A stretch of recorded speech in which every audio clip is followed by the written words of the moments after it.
The discovery of Richard III made news headlines around the world. It was a result of a DNA comparison. I did a little dance around the lab. King Richard III was found buried under a parking lot. The earthly remains of the last of the Plantagenet kings. But much of what happened behind the scenes has never been revealed. If I'd put this trench in 50 centimetres further east, I'd have missed it entirely. Our documentary team followed the whole process from the first trench to the final test. You take the teeth and then you crush them. From that, you try and extract the DNA. The only TV crew to observe the scientists at work. In this film, those involved tell the full story.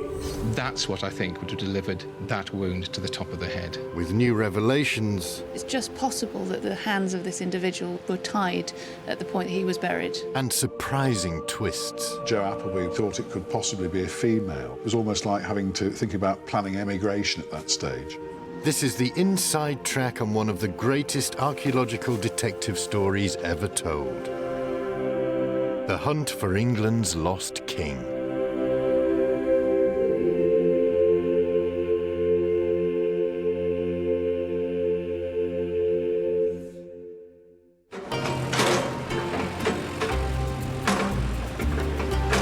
Summer 2012. The search began for the remains of Richard III, the last English king to die in battle. The location? A car park in Leicester. Not the usual burial ground for a king, but our turbulent history holds an explanation. Richard was killed at Bosworth in 1485 in a battle for the crown. He's one of our most notorious monarchs. Tudor historians and later Shakespeare cemented his reputation as the archetypal villain. I can smile and murder whilst I smile, and cry content to that which grieves my heart, and wet my cheeks with artificial tears, and frame my face to all occasions.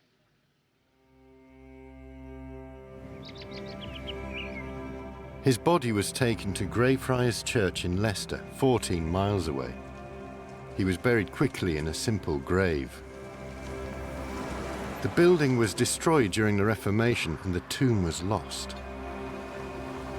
There the story would have ended if it wasn't for Philippa Langley, a member of the Richard III Society, a group dedicated to rehabilitating his reputation. It's really important that we get to the medieval level as soon as possible. She joined forces with the archaeologists at Leicester University. Piecing together different maps of Leicester, they calculated the approximate location of the friary. The old maps proved surprisingly accurate. The 18th century streets on the 18th century map and the modern streets all still lined up. Philippa commissioned a radar survey of the site, but it proved inconclusive. The only way to find out if Richard was still there was to dig. The idea of actually finding a named individual, especially Richard III, I thought was a very, very slim possibility. That's it, just... It seemed utterly bonkers. One of the things you don't do in archaeology is you don't go looking for famous people.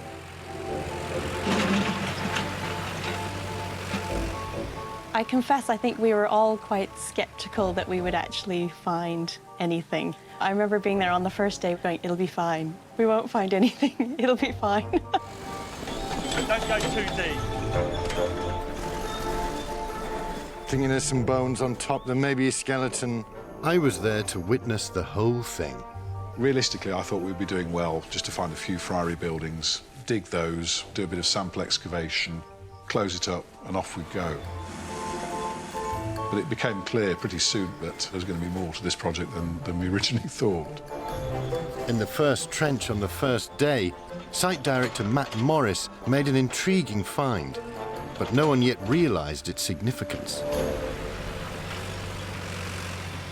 I'd spotted a bit of bone sticking out, and that wasn't particularly surprising. We know it's a church in the area, we know it has a graveyard. Fortunately, I missed machining the skeleton's legs off. What's that there, then? Well, it's bone. I think it may be human bone. So what have we got?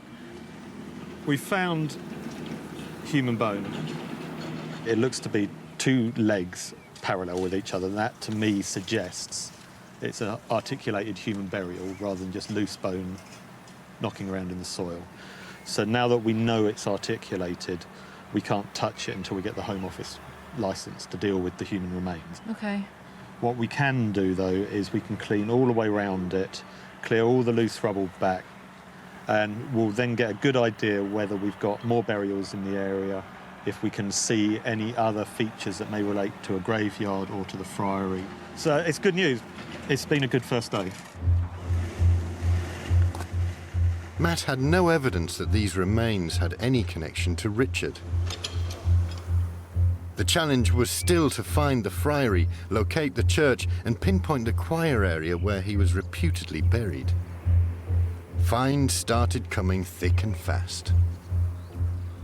Window glass and architectural fragments like this really means that we're looking at a very high status site and almost certainly religious in nature. The first two trenches rapidly revealed the location of the friary cloisters and the chapter house. The church had to be nearby, and there were clues in Trench 1. A wall of this width, as you've suggested, is carrying some serious weight. Yeah. And it's difficult to know what sort of buildings within the friary it would be if it wasn't the church. Yeah. There was enough money for one more trench. They decided to dig on the north side.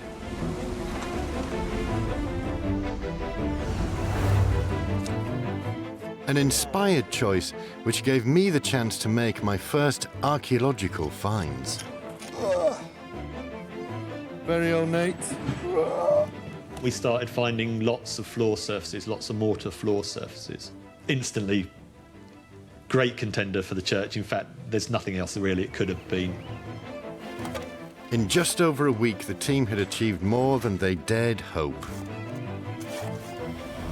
The first two trenches held the friary cloisters and the chapter house. Trench 3 revealed the position of the church and more evidence. Richard, this is when we're on the other side in that trench. You said you wanted two things to be found on this side: the walls, the rubber walls going this way. Yes. And then hopefully something resembling a choir, which would mean that's where Richard might be buried. So, are we excited? Very excited. I mean, what we were wanting was really we only had one wall there. We wanted two to make a building. Yeah. And then we've got an area of mortar floor between. So, yeah, that's exactly what we wanted.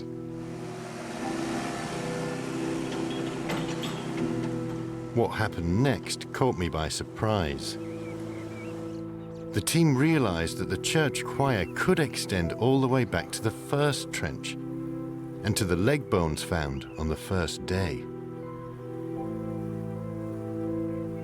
Suddenly the body became much more interesting. It meant it was a grave within the east end of the church, in the perfect position in the church to actually make it worth exhuming. Suddenly we'd gone from sort of doubting we'd ever find anything to having managed to put all the trenches exactly where we need them to answer everything we were looking for.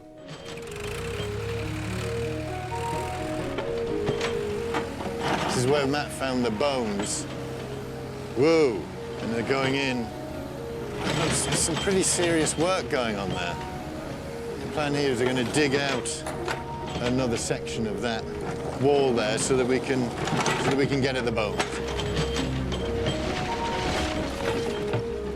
Are we worried about the bricks falling down on it? No, I've got it well padded and the skeleton isn't actually exposed yet, so the soil will protect it. So. Leicester University bone expert Jo Appleby was called in to excavate the skeleton. She wore protective clothing, not to protect her, but to make sure her DNA didn't contaminate the bones she was about to investigate.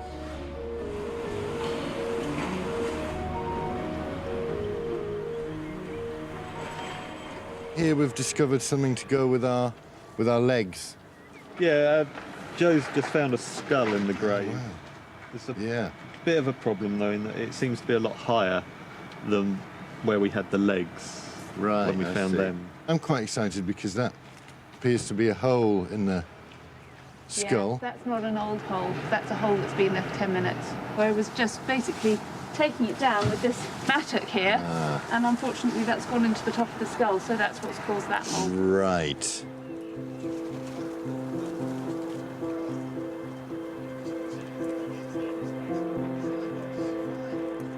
I excavated the legs, they seemed to be normal. I exposed the arms. Again, there was no sign that anything out of the ordinary was occurring.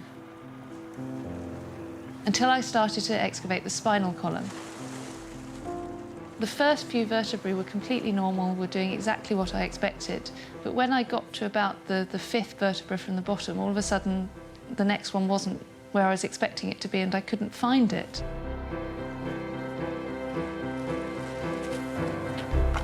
I then actually spent a little bit of time excavating the area around it to try to figure out what had happened, and I found the next vertebra was displaced considerably off to one side. That was something that made me aware that we might be dealing with something out of the ordinary, because one thing that we know about Richard III is that he's reported to have a crooked back. The feeling of that point was really one of mounting disbelief. I absolutely wasn't expecting to find the skeleton of Richard III. Finding the bones was very fortunate. As Matt admitted, it almost never happened. We were pretty blind when we came to cut the trenches, just to show how improbable the task of finding him was. If I'd put this trench in 50 centimetres further east, I'd have missed it entirely and we'd have never known he was there. Once I realised how close I'd come to missing him, it was sort of, phew. A close shave, but the king had been uncovered. Next, this medieval skeleton was about to embark on another journey into the realm of 21st century science.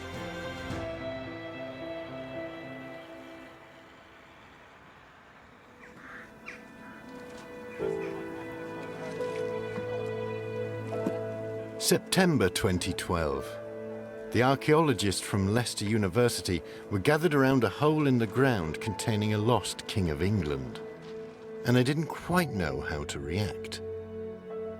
Yes, the cool thing for me to say in terms of looking at the burial would be to say, oh yes, it's another burial, how interesting, and all that sort of thing. But actually, I mean, for me, because it became humanised by the fact that this was potentially the burial we were looking for, and we can put a name to him, and we've seen portraits of him, and we knew what he did, and the fact that he died in battle, it was actually a very poignant moment in many respects.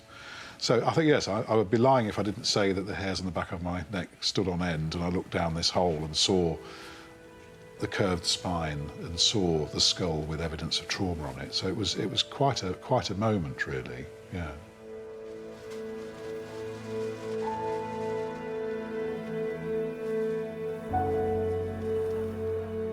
You suddenly thought, hang on a minute. Trauma to the head, east end of the church in the choir, curved spine. Have we actually managed to do this?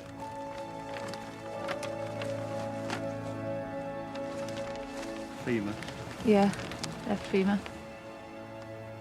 The spine was the last thing to be lifted. We needed to treat it with a lot of care, as this was obviously going to be something that was going to need to be intact and carefully looked at in the lab.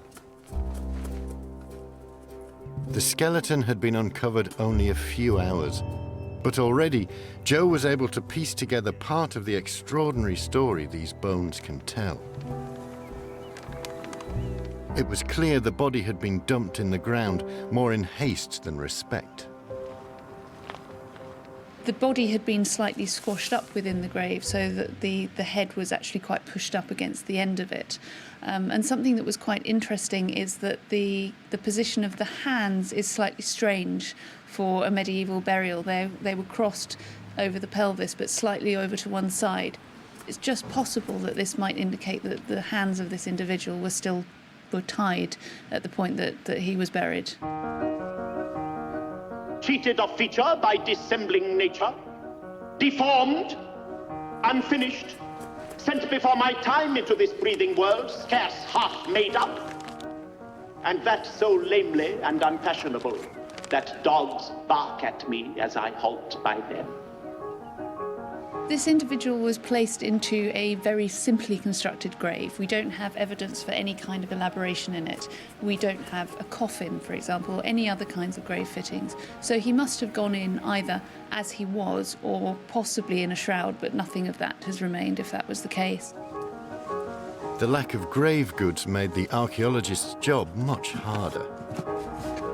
There were no tombstones, no inscriptions, no keepsakes.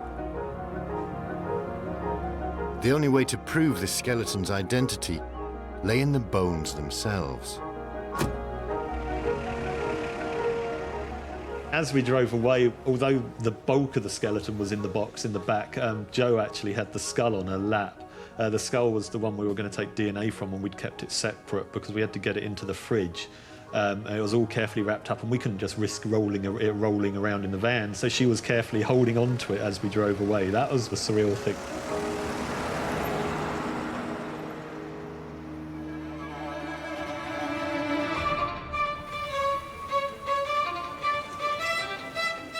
This box of bones was about to create a huge fuss.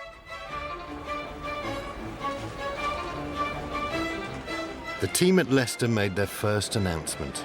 This could be Richard. We have a man with what appear to be battle injuries who suffered from severe scoliosis, that is curvature of the spine, respectfully but modestly buried in a place of honour in a friary church. Clearly, we are all very excited by these latest discoveries. This is potentially a historic moment for the university and the city of Leicester.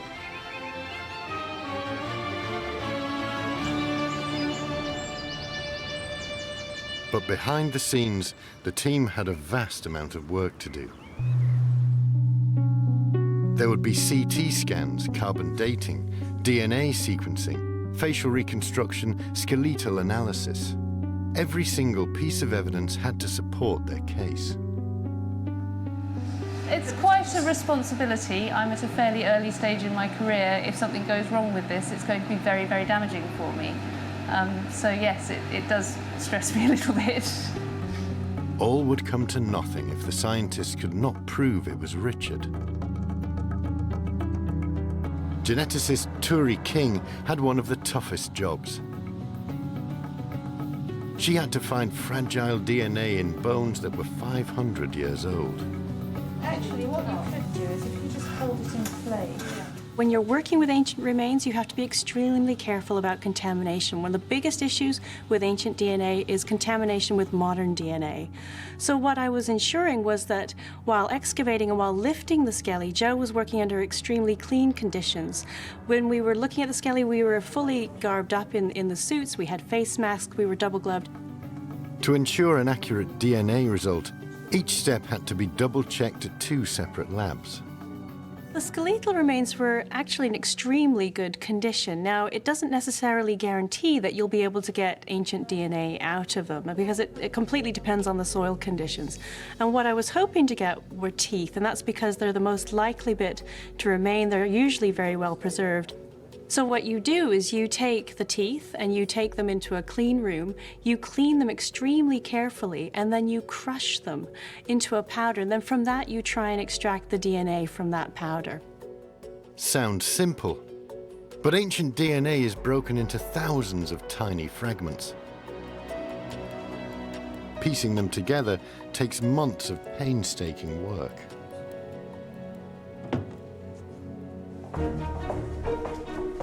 Meanwhile, Jo Appleby took charge of the bones, still covered in mud. She had to examine each bone in minute detail, searching for clues about this person's identity. We're going to take a CT scan of the skeleton. The idea of that is that it will give us a good 3D record of it, and it will enable us to look in more detail at the nature of the trauma on it, and also potentially at the abnormality of the spine. Help was at hand at the city hospital, who were about to receive a very unusual patient. Obviously, a hospital scanner is used mostly for hospital patients. We're being allowed to use it in the evening because at that point it's usually free, but when we tried to do this earlier, there was a major accident and they needed to use it for patients, so we had to step back, and that's well and good and exactly as it should be. We took several of the molars out for the ancient DNA analysis, and removing those was absolutely terrifying. Sort of sitting there for about 3 hours, just gently wiggling the teeth, hoping that nothing was going to get broken. There are 206 bones in the human body. Each one had to be positioned precisely. The shape of the vertebrae changes as it goes down the spine, and one of the problems with this is, of course, the vertebrae are not completely normal. Scanning the bones, mud and all, was a chance to make a complete record of the skeleton, just in case it fell apart during cleaning.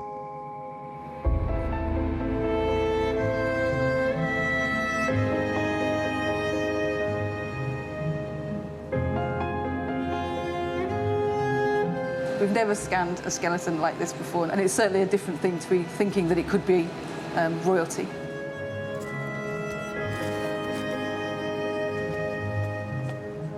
But it wasn't all going according to plan. As Joe examined the skeleton, some data was about to throw everything into question. There was an outside chance this could be a woman.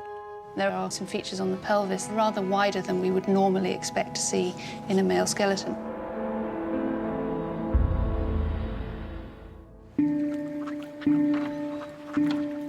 The skeleton of Richard III was beginning to reveal its secrets. The CT scans were already being used by Dr. Caroline Wilkinson at Dundee University to reconstruct his face. This model has been made by putting all the layers of the CT scans together and forming a 3D model.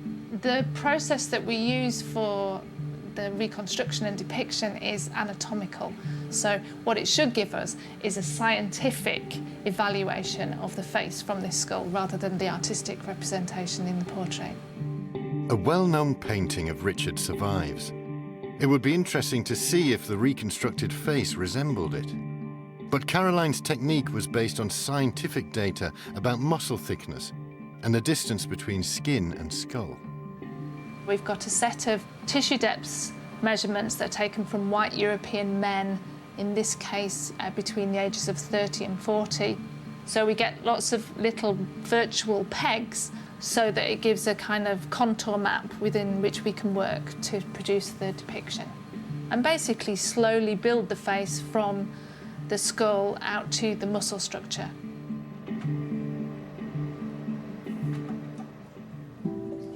In Leicester, with the CT scans complete, the skeleton could at last be carefully cleaned.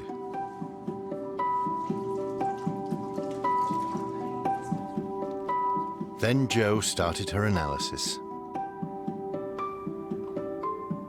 I'll carry out a more detailed assessment of the age of the skeleton. I'll record in more detail the characteristics that enable us to determine sex, although you can see that by observing it in the field. I will also take a series of measurements. Jo's measurements revealed that this individual would have stood 5 feet 8 inches tall and died sometime in the late 20s or early 30s. Richard was 32 when he died. But most intriguing of all was the spinal deformity. To define and classify the spine's distinct curve, the team called in Dr. Piers Mitchell, a leading expert in spinal deformities. Scoliosis is a 3D twisting of the spine that gives the appearance of an S-shaped curve to the spine. When we look at the skeleton, we can see that this individual had a very distinct scoliosis.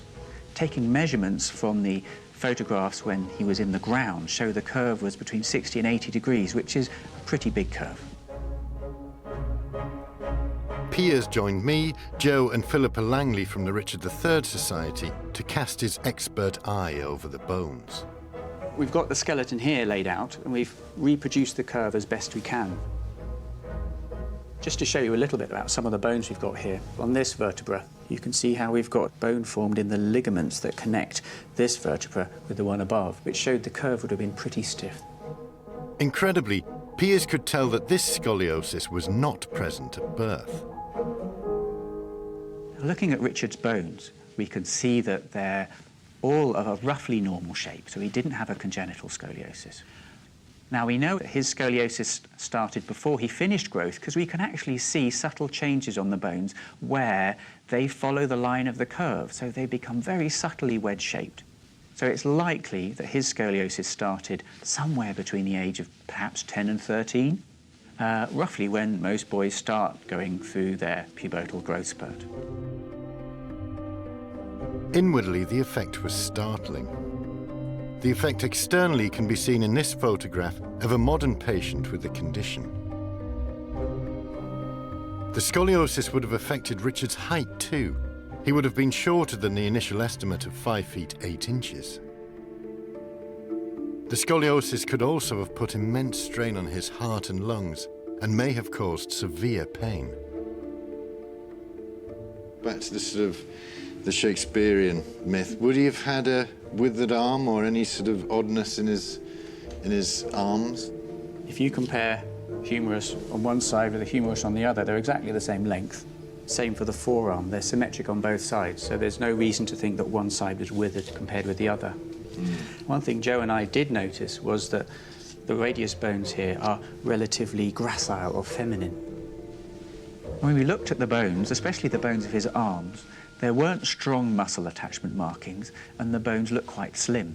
He must have been physically less chunky, perhaps, than someone who is going to have robust, strong muscle markings on their bones. There are also some features on the pelvis. This feature here, the sciatic notches here are wider than we would normally expect to see in a male skeleton. This is a feature that varies. You can have a feminine sciatic notch and be male. Wow. Gender shocker in lab. There were, yes, a number of highs and a number of lows, and I think probably the most scary one was really when Joe Appleby was initially looking at the skeleton and sent me an email saying she thought it could possibly be a female, and I just couldn't believe that as a possibility. It was almost like having to think about planning emigration at that stage. However, historical texts from the period suggested that Richard did have a quite feminine physique, as Professor Lynn Foxall explains. It's a very interesting description, this one, because using those particular words, slight in body and weak in strength. Now, that Latin word strength is a really interesting one, vis. Vis as a concept often carries overtones of masculinity with it. It's not a concept that's regularly applied, for example, to women. The very delicate, gracile skeleton that we have, that itself is something that maybe even prompts the descriptions that we find in the texts. For absolute proof of the skeleton's sex, the DNA test had to show a male Y chromosome. And to confirm its identity, the team needed a DNA match with a living relative. Finding that living relative would be critical. It all depended on a type of DNA passed down exclusively through the female line, mitochondrial DNA. If there's anything that's left in terms of DNA coming out of the skeletal remains, we expect it to be mitochondrial DNA. And mitochondrial DNA is in the egg, so a woman will pass it down to all of her children, male and female, but only daughters will pass it on. So the search was on for a descendant of Richard III's family who shared this particular DNA. One man, historian John Ashdown Hill, had set out to find one. I knew immediately that it was going to be a difficult task. John focused on the female line. Richard III's mother, Cecily Neville, had a number of sisters, and I had to follow all their lines. It was promising, strangely, down to the 19th century. But suddenly I got to a stage where they were all not marrying, or marrying very late and having no children, or marrying very late and having only one child and it turned out to be a son. And all this mass of evidence was all of a sudden disappearing. Eventually, I did find just one line that preserved this all-female line to the present day. That royal relative turned out to be a woman called Joyce Ibsen, who lived in Canada. Joyce died, but her son Michael inherited her mitochondrial DNA, and we found him working as a cabinet maker in North London. If DNA from the skeleton matched Michael's, that was the proof the team needed that the skeleton was indeed Richard.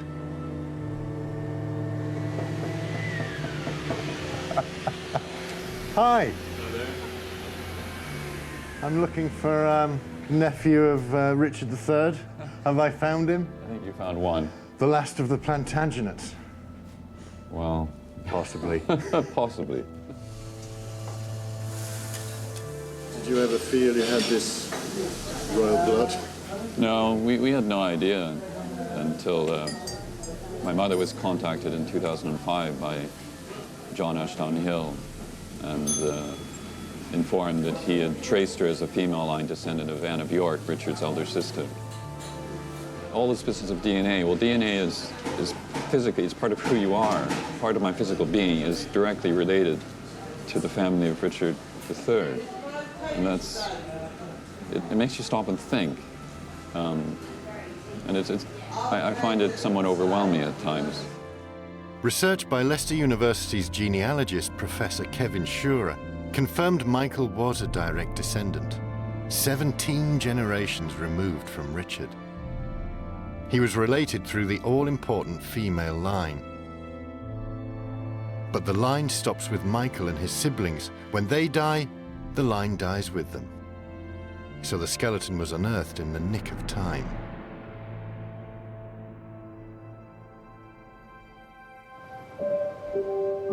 In Leicester, Michael met with project geneticist Dr. Churi King. That's fantastic. There should be plenty. Great stuff. Right, well, what I've got here is I have got a spit sample from Michael Ibsen, and that contains an awful lot of his DNA. It's got a lot of his cheek cells in there. And what I'm going to be doing is I'm going to be taking some of this and extracting his DNA from it, and then I'm going to be sequencing his mitochondrial DNA and comparing it with any mitochondrial DNA we can get from the skeletal remains. Unlike the skeleton, Michael's DNA took Churi a matter of days to analyze and sequence because it was in so much better condition. So this is essentially part of the sequence of Michael's mitochondrial DNA. And this is actually from my dad. And what you'll see is that not everybody has got the same DNA sequence. You can see that there's difference between the two of them. So my dad here has got a particular sequence and Michael has got a slightly different one. So that's how you can tell mitochondrial DNA sequences apart from one another. And what I'll be doing is trying to get the DNA sequence from the same region in the skeletal remains and then comparing the two sequences. And what we're hoping is that we'll get a perfect match.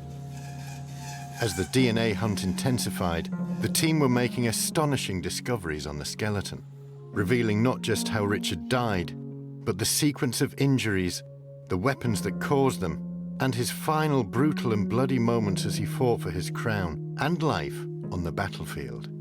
That's the blow, what did it, probably. 5 months after breaking tarmac, the scientists were close to declaring that our skeleton was Richard III. A medieval grave in a sacred place, a curved spine, the right age at death. A living female line relative of Richard III had been found, and his DNA was being compared to the skeleton. Meanwhile, another test was underway that would add an important piece to the jigsaw. Well, carbon dating's been around since about the 1940s, and it's a scientific method of dating living organisms. And so it relies on the fact that all living organisms absorb a certain amount of a radioactive isotope called carbon-14, in which on the death of the organism, it decays at a known rate, which then means you can produce a date. The technique involved taking a sample from the skeleton and isolating its constituent elements. This would reveal how old the bones were and give clues about the person's diet. Philippa, John and I were there for the result. We hoped it would be close to the year of Richard's death, 1485. We had sort of hopes that we'd get within 80 years, was the thing, so we could eliminate any of this sort of earlier medieval burials. And the initial dates have come in, and they're suggesting sort of 1430 to 60. which is a bit on the early side. When we first got the dates coming in, and I saw in initial paragraphs that it said 1430 to 60, I did think, oh no, it's a bit too early, really. But then as you read further down the page, the radiocarbon specialist said that you had to apply a correction because this individual had a high marine diet, i.e. they were eating lots of fish, and this would then have an effect on the dating process.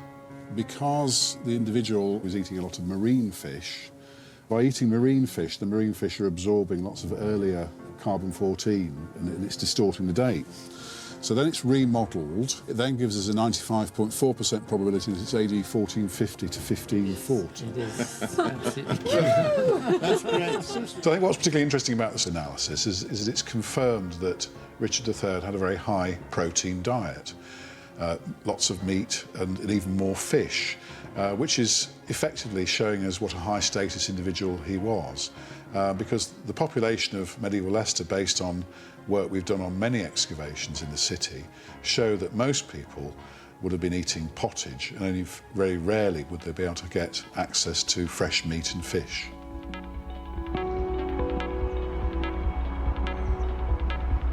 Back in Dundee, Caroline was making progress with the facial reconstruction. Now I'm just adding some skin over and above the muscle structure. With the skin added, she started to see a likeness. He's looking like Richard III. It's kind of scary, actually, because for it to look so similar makes me doubt the objectivity of what we've done. So, which means I've had to go back and check everything a million times to make sure that this is following anatomical standards, which it is, and it's coming out to look very similar to the face that we see in the portraits, which is great. The next stage was to make a 3D model complete with skin, texture and hair. It's probably not going to become that clear until we've added those textures, because at the moment he looks like a clay head rather than a person.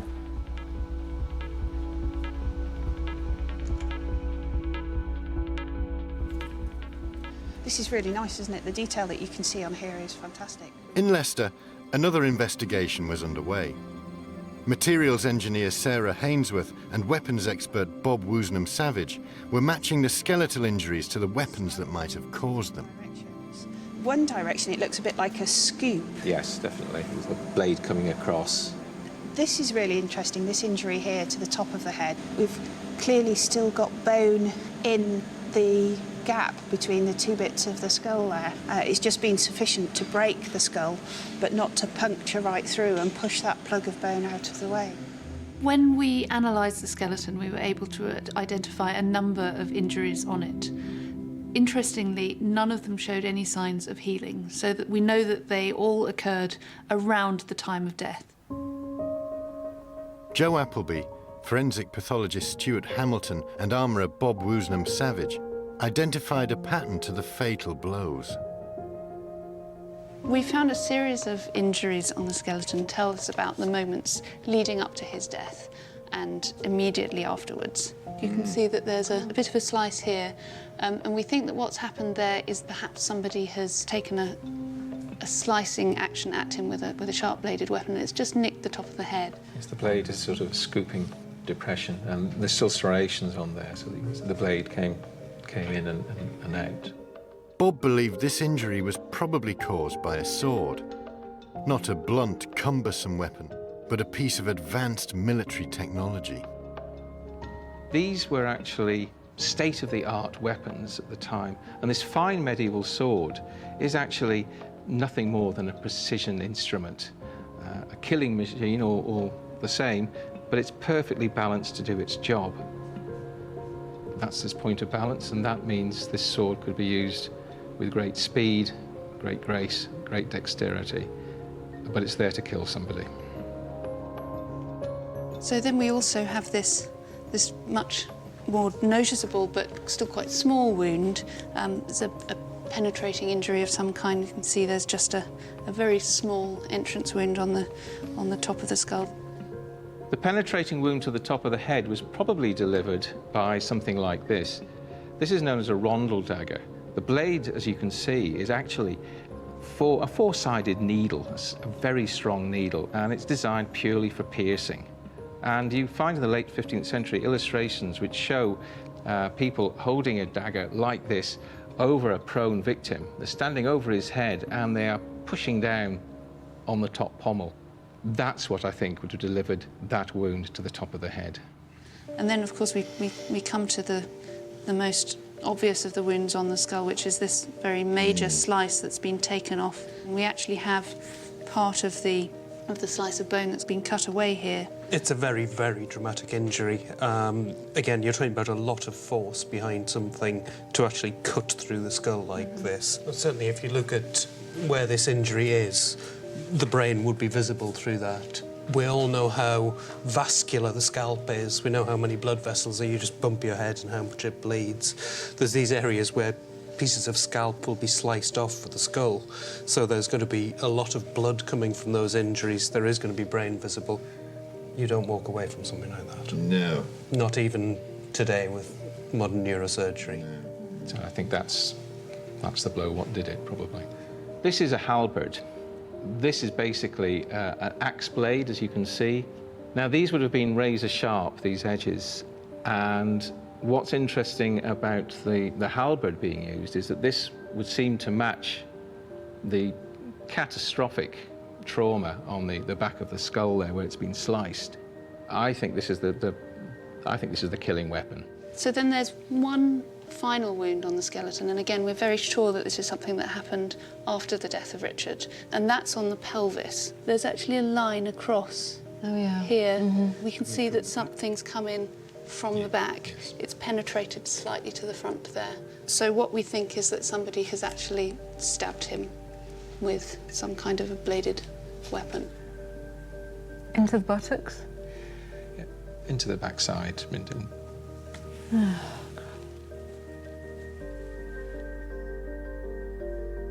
In total, there were 10 identifiable injuries.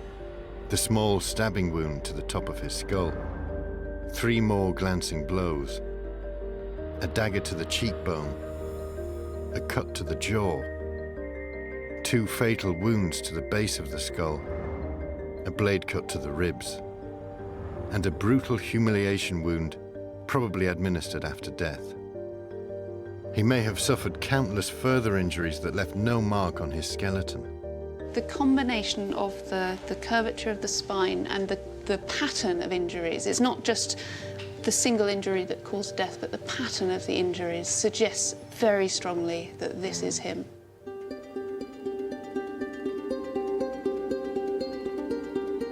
Overall, we have a series of things which are quite unlikely in themselves, and they've all come together, and the chances of that happening and it not being him are actually relatively small. One final piece of proof was needed, a DNA match. With the media gathering for the announcement, Churi gave us the answer. I genuinely don't know what the DNA result is. Michael, thank you. Hello. Hello. Yeah. So, if you look at the DNA of Michael and you look at the DNA from the skeletal remains, there's a match. Wow. Blimey! Wow. Looking at the sequences, the match was identical. Richard and Michael share one of the rarest types of mitochondrial DNA called haplotype J1C2C. It's carried by just 1 to 2% of the population. This made the match even more reliable. As I started to see the first sequences come back and seeing that it was a match, and I just went really quiet. It was very profound. Churi also revealed that she had managed to isolate a Y chromosome, proving that the skeleton was male. What was so exciting about the moment of being told was it meant that we could actually say beyond reasonable doubt that we'd found Richard III.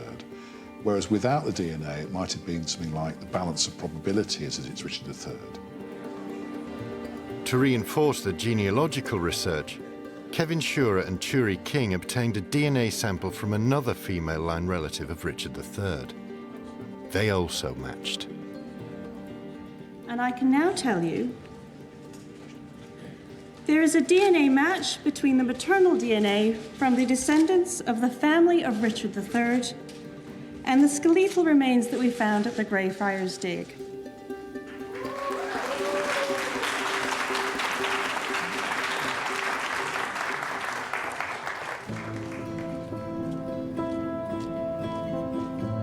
Richard's skeleton is now undergoing further scientific tests to tell us more about his life. Churi King is analysing his DNA in even greater detail, investigating his Y chromosome to check the male line of descent, and searching for evidence of hereditary disease. The skeleton has more secrets to reveal. Oh, it's been incredibly surreal. It makes me think the time was right, and do you know, it makes me think it was meant to be.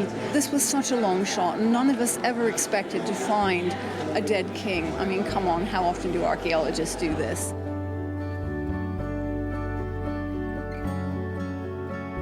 The facial reconstruction bears a remarkable likeness to the portrait. The face of Richard III.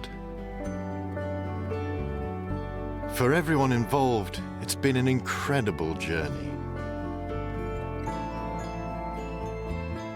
After all, it's not very often you come across the remains of a king in a car park.